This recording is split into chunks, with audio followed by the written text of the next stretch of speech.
bunu al. Ay ay. Salam dostlar, hər vaxtınız xeyir. Bu atkozu çıxarıblar, bilmirəm nəyə görə çıxarıblar, nə etmək istəyiblər. İndi söküb buna normal atkoz çıxarıb, bunun qabağını bir mat çəkib rəng vurmaq istəyirik. Gör, fikir ver ha, buna bax. Nə etmək istəyiblər, heç özləri də bilmir. Həqiqətən də. Nə olub? Nə olub? Buyurun. Ya deyir o bir arasında qaşını gözlər. Bir dəqiqə gözlər. Nə olub? Buyurun. Qaşın deyil bu burası. Bunun belə bir şeyi var ki, qaşınması oldu, məcbursan qaşıyasan.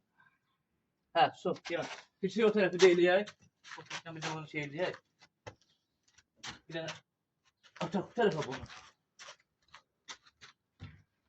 Tapırt buradadır. Keçiyor tərəfə qopultu basın.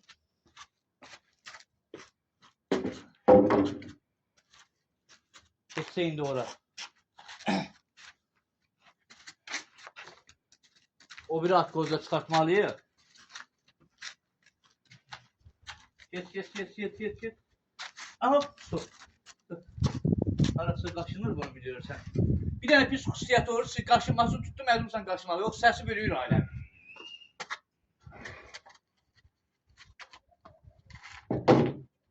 Bir tane... Beləsi şey olmuyor da bunun. Kaşınması olanı mecbursan ki kaşıyasan.